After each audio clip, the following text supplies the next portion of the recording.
The political debate over the Mizoram Peace Accord and the Inner Line Permit, better known as ILP, has now grown into one of the biggest political issues in the state. The controversy began after Chief Minister Pulel Duoma made remarks on the Peace Accord, the ILP, and Article 371G while addressing students during the Freshers Social and Felicitation Program at Government Mizoram Law College on the 31st of July.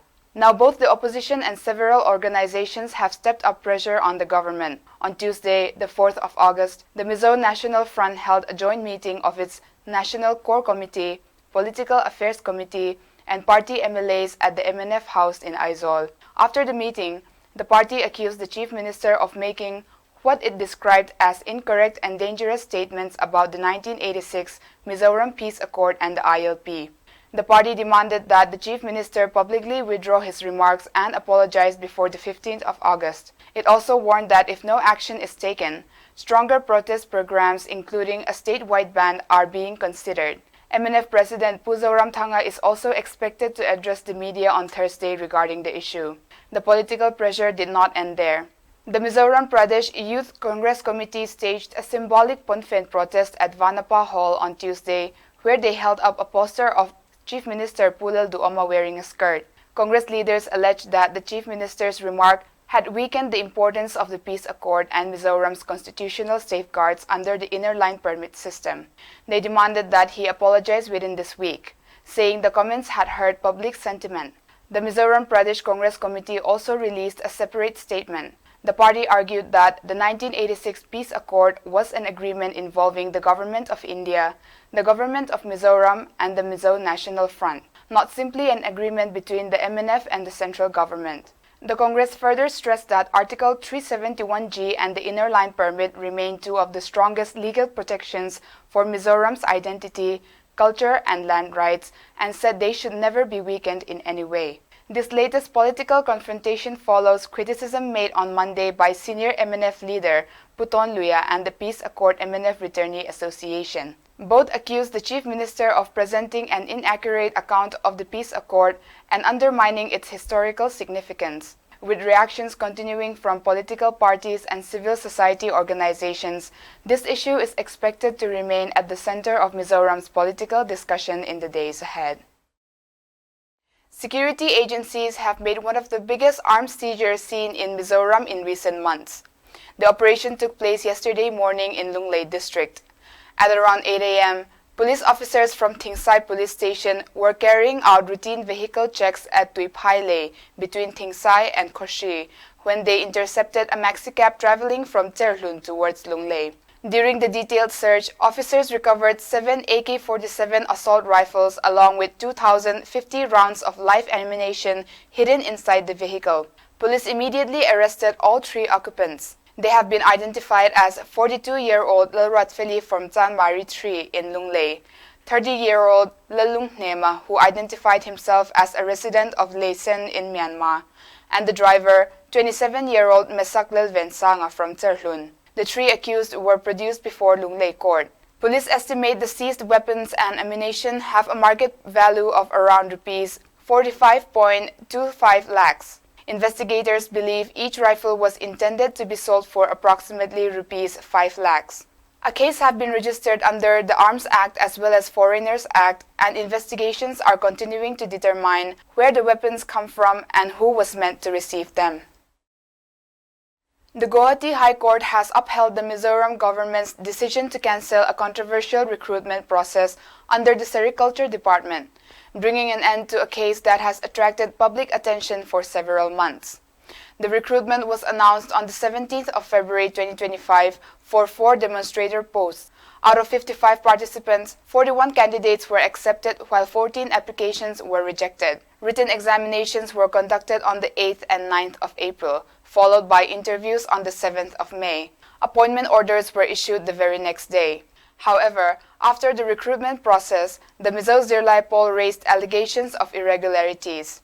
The student body claimed that some candidates had entered the examination hall carrying mobile phones and may have accessed examination papers during the examination. The Mizoram government ordered an inquiry. The investigation confirmed that 4 candidates had indeed carried mobile phones into the examination hall and that proper security checks had not been conducted before the examination. Following the inquiry, the government cancelled the entire recruitment process along with all appointment orders. The 4 selected candidates challenged the decision before the Guwahati High Court. Last Friday, the court ruled in favor of the Mizoram government, upholding the cancellation of the recruitment process. The judgment brings legal closure to a recruitment controversy that raised serious concerns about transparency and fairness in government appointments. Thousands of ginger farmers across Mizoram have received financial support from the state government. Agriculture Minister Pupisi Valerwata announced that the final installment of this year's ginger support prize has now been released. A total of Rs 13.88 crore has been transferred to district authorities for distribution to eligible farmers. Earlier, the government had already released Rs 37.24 crore. Together, the total support prize paid this season has crossed Rs 51.13 crore. The Agriculture Minister said many farmers managed to sell their ginger above the government's support price this year. As a result, the subsidy required was lower than in the previous season. He also announced plans to establish ginger processing centers at 4 locations in Champhai district as well as at Tuirial and Kamrang. Health Minister Pila Rinpui has continued her official visit outside Mizoram with a strong focus on improving food safety and public health. Earlier this week in New Delhi, she met the Chief Executive Officer of the Food Safety and Standards Authority of India, Mr. Rajit Punhani. During the meeting, the minister requested support for establishing a modern food testing laboratory in Mizoram. She pointed out that Mizoram records one of the highest cancer rates in the country and stressed the need for a laboratory capable of testing food products, fruits, and vegetables for harmful chemical residues, pesticides, and other contaminants. According to the minister, food safety should go far beyond licensing businesses. It should also ensure that food reaching the public is safe to consume. The FSSAI Chief Executive Officer assured her that a technical team would soon visit Mizoram to study the proposal. He clarified, however, that while the central agency could provide technical support, construction of the laboratory building would remain the responsibility of the state government. The health minister also visited Presidency University in Bengaluru, where she addressed the students. She encouraged young people to use higher education not only to earn degrees, but also to become responsible citizens who contribute positively to society. She also urged students to stay away from drugs and other harmful habits.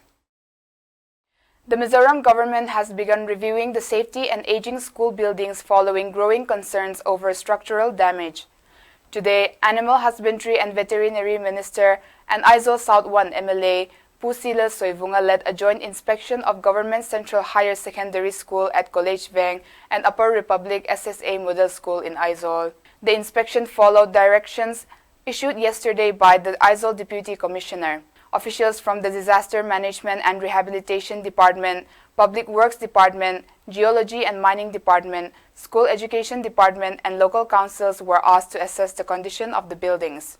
Initial findings showed that the beam and roof structure of Government Central Higher Secondary School requires a detailed technical assessment before any final decision can be taken. At Upper Republic SSA Model School, officials said repair work is urgently needed and proposals for funding are already under consideration. The minister said quality education depends not only on good teaching, but also on providing children with safe classrooms where they can learn without fear. Infrastructure development continues to receive major attention across Mizoram. In Lunglei, the district-level telecom committee met under the chairmanship of Deputy Commissioner Pu Donila Ratsanga. The committee discussed ways to improve mobile phone and internet services across the district. Telecom companies were asked to coordinate more closely, organize overhead cables properly, introduce color coding for different telecom lines, and obtain committee approval before laying new cables. Meanwhile, the Ministry of Road Transport and Highways had approved Rs 93.51 crore for the improvement of the 49.32-kilometer National Highway 306A connecting Vairengte and New Vervek. Authorities are also continuing work to deal with frequent landslides along the Kaladan Multimodal Transit Transport Project Road in Lunglei District. Temporary repair measures are currently being carried out, while long-term maintenance plans are being finalized with the Ministry of Road Transport and Highways. And lastly, the Mizoram government has announced several new initiatives aimed at strengthening agriculture, cooperative societies, and rural livelihoods. Cooperation Minister Pupisi Vanilrata distributed computers to 50 primary agricultural credit cooperative societies under Phase 3 of the central government's Computerization of PACS program. With this latest phase, a total of 99 cooperative societies across Mizoram have now been computerized. The new system is expected to improve financial management and make services more efficient through a common enterprise resource planning platform. In Kozol District, the Agriculture Department continued promoting oilseed cultivation under the National Mission on Edible Oil. Since the 1st of August, awareness campaigns and seed distribution programs have reached 16 villages and more than 2,000 farmers. The program encourages farmers to grow oilseed crops alongside rice, ginger, and other produce, helping increase income while reducing dependence on imported edible oil. Meanwhile, MIFCO has begun purchasing fresh pineapples from Sialhog and neighboring villages at Rs 18 per kilogram. The move provides growers with a guaranteed market after many feared that this year's harvest might remain unsold. And that is all for today. Thank you for watching.